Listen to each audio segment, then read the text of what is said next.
You're watching Reality Check. A day ago at a top UN meet on the climate, the Prime Minister set a series of ambitious goals for India's climate targets, promising to drastically reduce India's dependence on polluting sources of energy.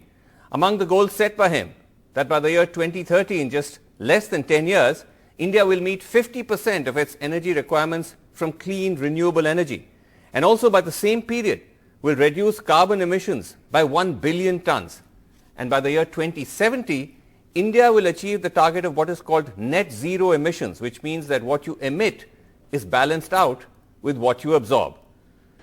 वर्ष 2070 तक Bharat net zero का लक्ष्य हासिल करेगा। भारत 2030 तक अपनी non fossil energy capacity को 500 gigawatt तक पहुंचाएगा। भारत 2030 तक अपनी 50% एनर्जी रिक्वायरमेंट रिन्यूएबल एनर्जी से पूरी करेगा। भारत अब से लेकर 2030 तक के कुल प्रोजेक्टेड कार्बन एमिशन में 1 बिलियन टन की कमी करेगा। Now, while that speech drew praise from the global press and commentators, there have been questions over whether these goals are realistic.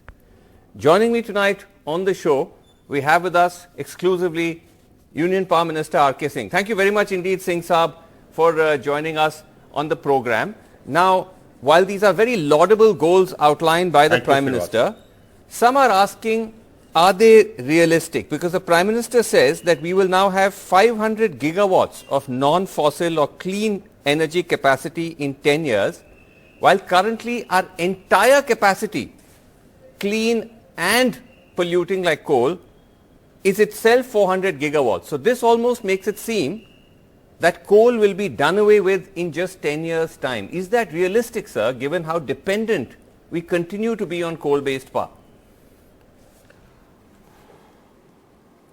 Srinivasan, our total capacity today is 388 gigawatts. Yes.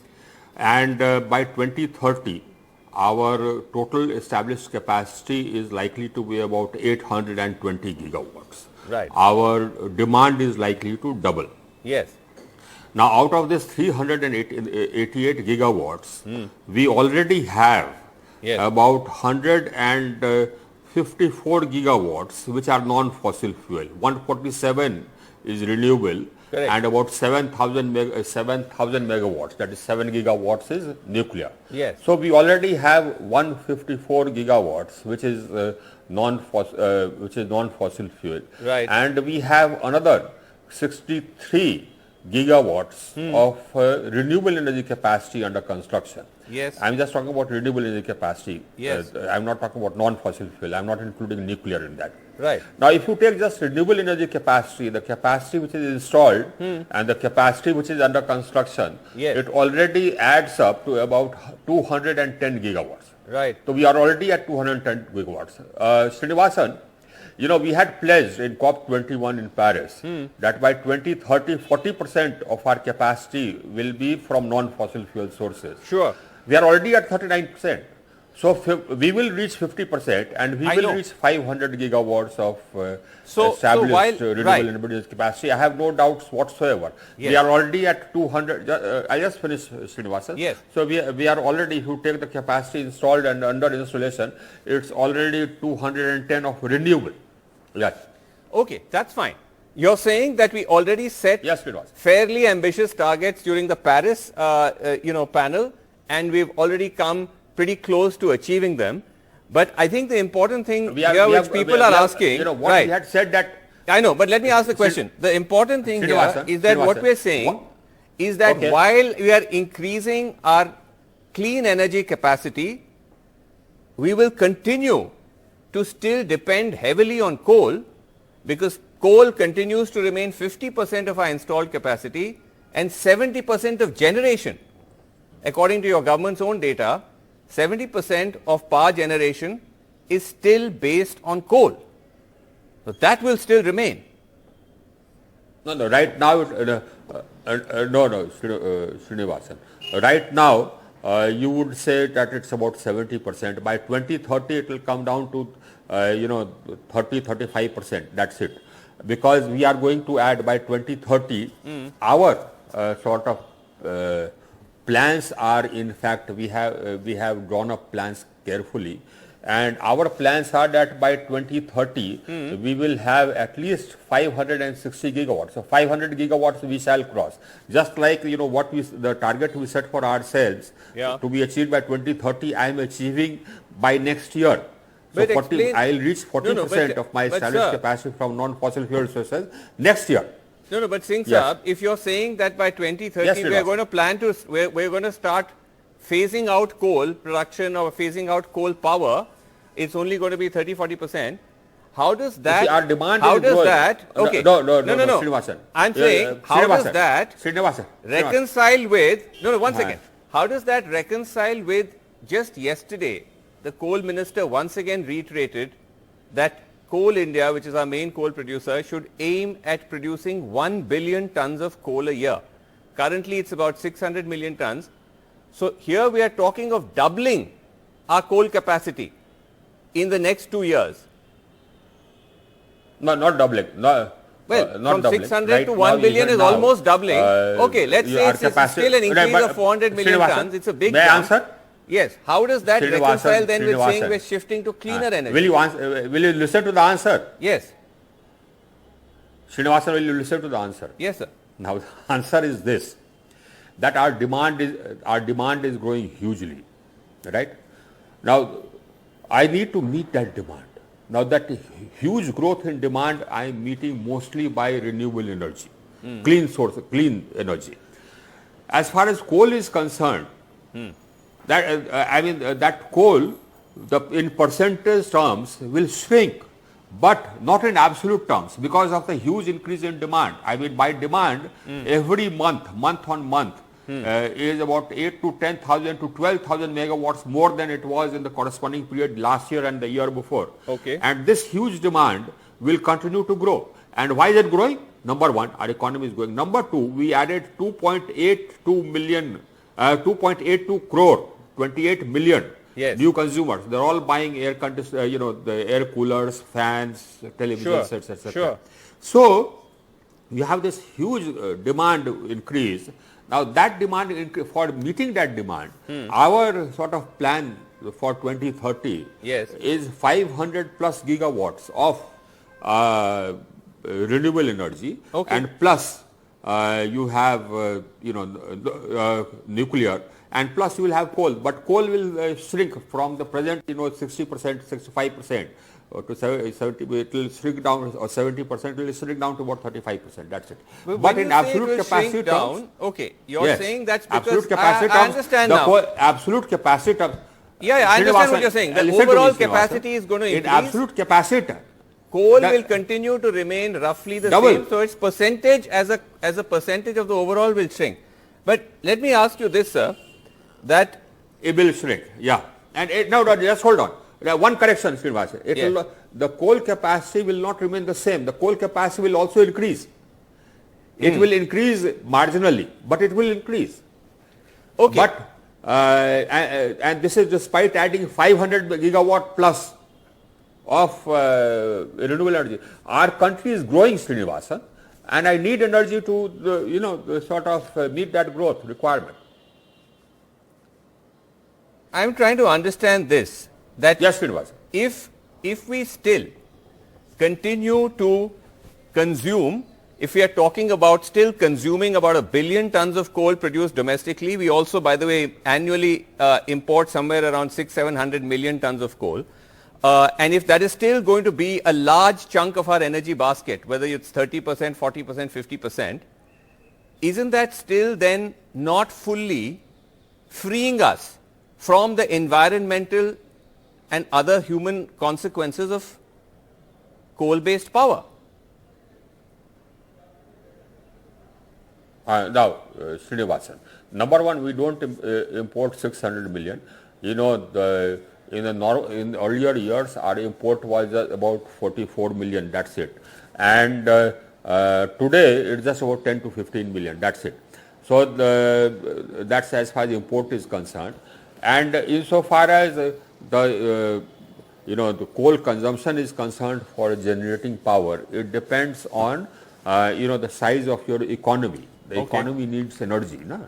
It depends on the size of the economy and the energy intensity of our GDP. Now we have already brought down the energy intensity of our GDP by 20. Let me finish. By 28% already. We had said that we'll bring it down by 33 to 35% by 2030. Now the Prime Minister has sort of announced an ambitious target of bringing down the energy intensity of our economy by 50% by 2030. So that is what we'll do. Okay, so that is how you will adjust it. Yes. So the question I want to ask you, Srinivasan, let me finish. So the question in people's mind is, Srinivasan, yes, I haven't finished. Srinivasan, I haven't finished. Okay, sir, go ahead. Now you see, the thing is that average Indian emissions are 1/3 of the world average. Yes. Our our per capita emissions are 1/3 of the world average. The per capita emissions of the developed countries are 4 times, 5 times, 6 times, 11 times the world average. Yes. What needs to be done is for all those countries who are spewing at 5 times, 6 times the world average, they need to come down to at least the world Absolutely. average. We are 1/3 of the world average. Absolutely. And we have a right to grow. And we have a right to grow, Srinivasan. Yes. Absolutely. I fully agree with you. But here is what the opposition is saying. This is what people like Jairam Ramesh, former environment minister, are saying, that it's one thing to make these big promises about cleaning up the environment and energy when you're at global conferences. But when it's India, this government, he says, is systematically dismantling environmental protections and regulations, one after the other. May I answer? Yes. Okay, now Srinivasan. You see, the thing is that we are the only country, Jairam Ramesh doesn't know what he's talking about. We are the only country, only major economy whose actions are consistent with a sub 2 degree rise in global temperature. We are the only G20 country and the only major economy whose performance in energy transition is more than what we had promised in our NDCs in COP21. We are the only G20 country and the only major economy. What is he talking about? We are the only country. I'll tell you, I'll answer that question. Beyond, just hold on, I haven't finished. Okay. Yes, I've answered it, and I still have a lot more to say. But if I can just come in for a second, because you asked what is the point he's making. Has expanded. This is the point he's making. He's saying that while you're speaking all this talk in Glasgow, there are proposals to amend the Forest Conservation Act. There are proposals to dilute the Environmental Protection Act. There are proposals to bring one overarching law to bring everything under one law. You're diluting coastal regulation rules. The draft Environment Impact Assessment regulations are making a mockery of the entire assessment process. Now, I told you exactly what our record was. Our record started in 2014 after our government came to office. And as I said, we made a promise in COP21 in Paris, and we gave our NDCs, and we are beyond that. We are the only country in the world which is beyond that. Now he is talking about the regulations.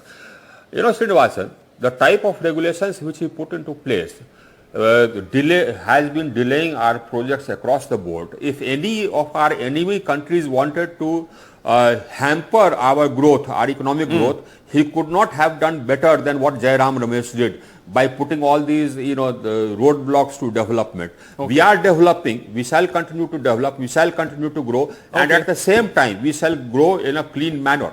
Okay, let me ask you this. Basically, none of these countries have been able to actually talk to us. Yes. Okay, let me ask you this in conclusion. So what you're saying overall is that, because this is a big question people have, that as you talk about phasing towards away from coal and giving greater weightage to cleaner energy sources, the coal economy, as you know, is huge. Coal India employs about 2.6 lakh people. The railways earn around 27,000 crores from moving imported and domestic coal. Now, will any of this get affected? Will coal mines start to get shut down? And if so, what will happen to the people who work there? Srinivasan, when you first you asked your first question, you already answered this one. Okay. Your first question, and I answered that, was that our coal capacity is going to stay, the percentage it occupies in our energy basket will come down. But that does not mean that the capacity will come down in absolute terms. So those workers will be there. That's the workers are there, the mines will all be there. And one another thing, Srinivas. Yes. And another thing, yes, the only thing is that it will occupy a smaller space in our energy basket. That's the point. I see. Our growth will be powered by renewable energy. Yeah. Thank you. All right. Thank you very much indeed, Singh sir, for joining us. Thanks very much indeed, sir. Thank you. A day ago, at a top UN meet on climate change, the Prime Minister made a series of ambitious pledges meeting India's climate goals. And now, while there was general acclaim for this around the world, there was some skepticism by opposition parties in India. I'm joined by Jairam Ramesh. He's a senior Congress leader and also former Environment Minister. Jairam Ramesh, now we'll just get into the nitty-gritties of whether some of those commitments are realistic or not. But the wider point being made is that at least a country like India, considered to be a major economy and also a major polluter, at least turned up and made significant pledges, unlike countries like China, where the premier didn't even turn up. And yet, you seem skeptical. No, Srinivasan, this is a complete misreading of the situation. Okay. I think the broader point, without getting into the nitty-gritties, the broader point is it's not what you talk in Glasgow that matters. It's how you walk in Delhi that matters. So there is a huge gap between what the Prime Minister has unveiled in Glasgow, which is a continuation in many ways of what has been unveiled in Paris and previous conferences, and the reality of what is happening at home. Environmental laws are diluted, forest laws are being diluted, coastal regulation rules are being diluted, environmental regulatory institutions are being emasculated. So, on the one hand, you are saying that you are the great custodian of the planet and you are the Vishwa Guru of the environment, but domestically, what are you doing? And that's the broad point that we need to talk about. Okay, I will come to that point in a second, Jairam Ramesh, but if the government's counter to that is to say that, look, it's not as if we aren't walking the talk. If you look at the component or the percentage of renewable energy or clean energy in our overall energy basket, it's actually shot up dramatically. In fact, it's shot up much more or much higher than it did under the UPA years when you were Environment Minister. No. I mean, see, these comparisons are completely misplaced. Okay. When I was Environment Minister, solar costs were over 15 rupees a unit. Today, solar energy is costing you less than 3 rupees a unit. So any government is bound to take advantage of this dramatic declines in solar costs. So, there have been phenomenal advances in renewable energy technology, particularly in solar, and India has capitalized, and rightly so. I mean, who can argue the fact that India should become the largest solar power producer in the world is something that transcends politics. Right. It depends on technology, it depends on a variety of other factors, but that's not the be-all and end-all of environmental protection. You can have all the solar energy in the world, but if you're going to treat forests, if you're going to amend your forest laws, if you're going to amend your environmental protection laws, then there is this gap between what you're saying and what you're actually doing. Okay, but and again, as I said, I will come to those questions you raised about the dilution or the dismantling of the environmental laws and the environmental architecture. But just the fact that we have managed to come up to this point where, according to recent government data, roughly 55% of our capacity, energy capacity, is coal. The rest is all non-coal. So that's renewables, hydro, nuclear, all of that. You wouldn't give the government any credit for that at all? No, I mean, look, the government is taking advantage of advances in solar technology. When as I said, when I was the Environment Minister, we had a target of 20,000 megawatts of solar based on a certain price of solar. But today, the price of solar, as I said, is less than 3 rupees a unit. And solar plus energy storage has become cost competitive with coal and nuclear. So any government which is in power when this phenomenal technological advance is taking place, is bound to take advantage. And I welcome the fact that India is investing so heavily, the Indian private sector particularly is investing so heavily in solar technology. Okay, but you don't think then that, okay, even taking into account the points you made about the diluting of environmental protections and safeguards, you don't think that the government or the Prime Minister's pledges that he made in Glasgow, that we'll meet 50% of our energy needs of renewables in 10 years, we'll even hit net zero of carbon emissions by 2070. You don't think that's significant? And that counts? Yeah. The 2070 target, frankly, I don't give much credence to.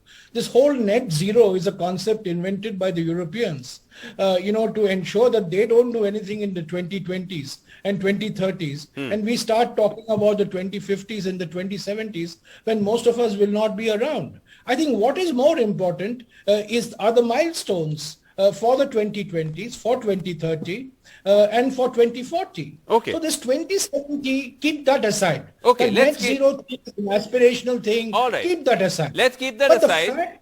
Let's keep that aside.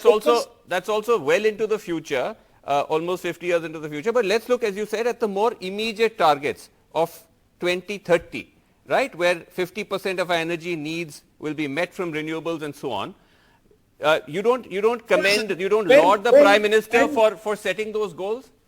No. When the Prime Minister went to Paris in December 2015, the first commitment was that 40% of our electricity will come from non-fossil fuel, which means it will come from solar, it will come from wind, it will come from gas, it will come from hydro, it will come from nuclear. Yeah. Now, it was already 29-30% when he made that commitment to make that 30-40% over a 15-year period. Now it's become 50%. I mean, so, I don't see any great rocket science in this. When costs are falling, when technological advances are so dramatic, when the Indian private sector is exhibiting an appetite for investment, for the government to say, I'm increasing it from 40% to 50%, it's a no-brainer as far as I'm concerned. Okay. You don't think that this is being somewhat uncharitable, Jairam Ramesh, simply given the fact that, what else would you have expected the Prime Minister to do? Let's assume it was the UPA in power. It was either a UPA Prime Minister in Glasgow, or you may have been at Glasgow. What would you have done differently? What would you have done differently? No, I'm so glad that the Prime Minister has continued what we started in Copenhagen in 2009 and Cancun in 2010. When Dr. Manmohan Singh and I unveiled our, targets, our ambitions, our vision, what our future is going to be, we were criticized by Mr. Jaitley, by Mr. Modi, and by the BJP. We were criticized bitterly, in 2009 and 2010. But I'm very happy that in 2015, the Prime Minister changed his stand. He changed his stand on GST. Okay. He also changed his stand on climate. And he accepted that there are these pledges that we make internationally. By the way, Srinivasan, these are only commitments. These are only commitments we have made. The Glasgow Agreement, there is still no clarity on how these pledges are going to be monitored, how they're going to be reported, how they're going to be verified. What is the international accountability for these pledges? That's a separate issue. Yes, I know. That applies to everybody. You're right. There's no legally binding requirement.